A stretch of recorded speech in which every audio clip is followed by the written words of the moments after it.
escola, ele vai para casa dormir. Mas, Osmaí, me parece muito mais fácil e rápido, não sei, talvez possa até não ser o mais correto, mas resolver isso, essa questão que você está colocando, de maneira legal, ou refazendo a legislação penal, como você colocou, da possibilidade talvez de se mexer no tamanho da pena, né, no tempo da pena.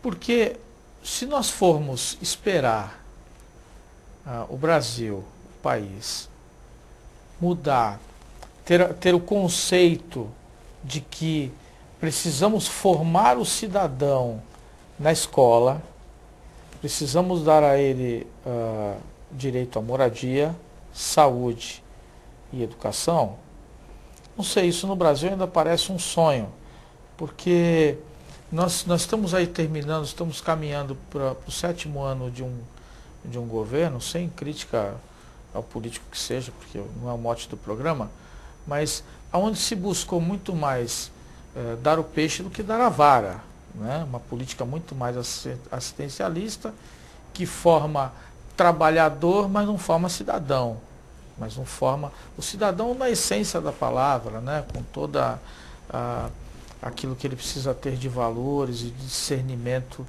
moral. Você realmente acredita que é possível nós caminharmos nesse sentido de formar o cidadão, isso a nível de Estado, de estrutura de Estado? Talvez, será que esse apelo da redução não seria um instrumento para tentar resolver isso de maneira mais rápida? A gente não precisa reduzir, a gente pode trabalhar as duas coisas em conjunto. A primeira, lógico, aumentar, não tenha dúvida que há necessidade de se aumentar o tempo de cumprimento da medida socioeducativa para esses crimes chamados hediondos, como homicídio e latrocínio. Mas há necessidade também de se fazer políticas públicas e de recuperar a educação e a saúde.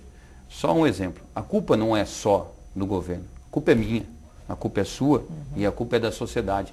Porque quando a escola pública, que era, nos anos 70, muito melhor do que qualquer outra escola, quando ser professor de escola pública, significava ter um valor para a sociedade muito maior do que um juiz. Hoje você fala, nossa, ele é um juiz. Você falava, nossa, ele é um professor de escola pública.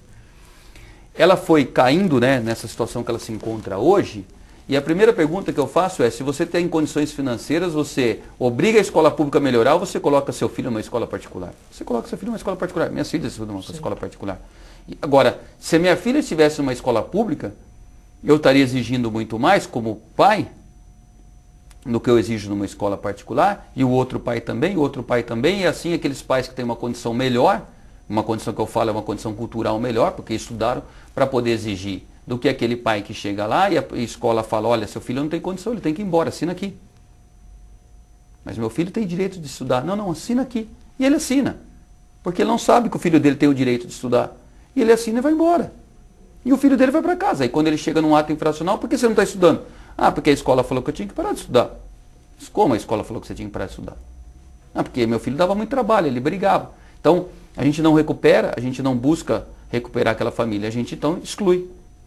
É lógico, mas você está criticando a escola. Não é criticando a escola, estou criticando o sistema como um todo. Sim. Critico a mim, critico o Ministério Público, critico o Judiciário, critico a todos. É que se a gente não se mobilizar para mudar essa situação, não é com lei penal que nós vamos resolver o problema. Porque se fosse assim, os países que têm a pena de morte não teriam crimes. Então a gente vai nos países árabes e não teria mais crime. Lá tem pena de morte, lá corta a mão e tem crime. Continua tendo crime, o que significa que não é a questão penal que vai mudar. O que vai mudar é a gente criar políticas públicas que façam com que aquele cidadão, aquela criança, cresça e se desenvolva. Só uma questão importante. Eu também não acho que a política assistencialista é o correto. Mas uma criança que nasce e tem um problema de desnutrição, não se alimenta direito quando pequena, nunca mais vai ser igual a outra que come direito.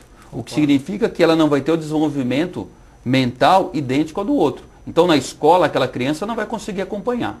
Aí já começa o primeiro problema que a gente vai ter. Então, eu faço 10 filhos e não tenho condição de dar comida para 5. Significa que meus 10 filhos vão passar fome? Significa que os meus 10 filhos vão ter um intelecto menor do que daquele vizinho que só teve um e conseguiu dar comida. Aquele menino não vai conseguir acompanhar quando chegar no 3º ano, no 4º ano. E o outro vai conseguir acompanhar. Se eu não consigo acompanhar, eu começo a ser olhado de forma estranha pelos meus colegas e ao mesmo tempo pelo professor. E eu começo a querer chamar atenção. E aí eu começo a brigar, começo a xingar, começo a bater. E aí eu saio da escola. E mesmo que eu for colocado na escola, com reforço eu não consigo aprender, eu tenho dificuldade. A minha dificuldade ficou lá atrás, porque eu não me alimentei. Então, ou você muda toda a questão de política pública e alimenta uma criança desde pequena de forma adequada para que ela possa estudar e a gente mudar, ou também não adianta só dar escola integral, não adianta só aumentar a pena. A questão vem lá atrás. Diminuir a quantidade de filhos. Tem que ter um planejamento disso. Não sou contra o que a igreja pensa, mas eu não estou falando de igreja. Estou falando de ter um planejamento. Aquela família não tem condições de ter 10 filhos.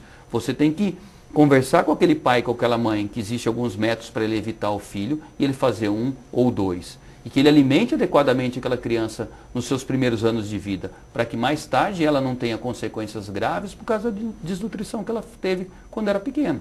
E aí você começa a mudar o país. Então, não basta só a questão penal. A gente tem que pensar na criança logo quando ela nasce.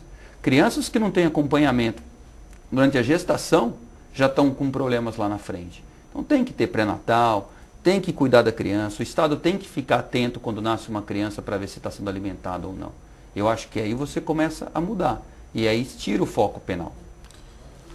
Osmar, você acredita que realmente os menores que foram internados, no nosso caso aqui a Fundação Casa, no estado de São Paulo, na Fundação Casa, os que são tipificados como menores infratores de crimes hediondos, você acha que eles realmente têm recuperação? Não importa se o crime é hediondo ou não. A recuperação está diretamente ligada, às vezes, com a estrutura familiar. Eu tenho meninos que praticam roubos que não são roubos graves, no sentido de até não ser com mão armada, que são multireincidentes. Sai da Fundação Casa, volta 10 meses. Sai da Fundação Casa, volta com mais 10 meses. E fica naquele vai e volta. E tem meninos que praticaram latrocínio, né, mataram para roubar, ou praticaram homicídio e não voltam mais. Está diretamente ligado à estrutura familiar. Quando a Fundação Casa, né, como fazia aqui o antigo diretor Vanderlei, agora nós temos um diretor novo que é o Paulo. Quando a Fundação Casa, como a do Guarujá faz, busca reintegrar aquele jovem, a sua família, busca fazer com que aquele pai e aquela mãe volte a ter autoridade sobre seu filho, volte a buscar com que ele entenda o que é a importância da família, eu acho que a chance de recuperação é muito maior. Quando você não consegue fazer esse link, fica na situação que a gente está. Criança que pai e mãe não dá limite é adolescente problemático. Isso é praticamente regra. Porque se ele não tem limite quando ele é criança, ele não vai ter limite quando é adolescente. E aí a mãe chega lá no meu gabinete, porque o filho praticou um ato infracional, e fala: doutor, fala para ele que ele tem que voltar às 10. Não posso falar para ele que tem que voltar às 10. Eu sou promotor, não é crime se ele voltar às 11. É ela que tem que, como mãe, conseguir impor o seu respeito e falar: o seu horário é esse. É igual você chega para o seu filho e fala: você não vai jogar videogame depois das 7. E seu filho joga videogame depois das 7, você não faz nada. Se você não faz nada, você perdeu a autoridade. Aquilo que você fala, você tem que cumprir. Se você não cumpre, você perde a autoridade. Então, se você não tiver a família estruturada, colocando limites nessa criança e nesse adolescente, não adianta. Lá na frente ele vai ter problema, ele vai se envolver com o crime. E aí, não é porque ele cometeu um crime grave que ele vai voltar ou não. É porque a família não está estruturada para recebê-lo. Eu não aguento mais esse filho, é o que fala a mãe. Fica para vocês.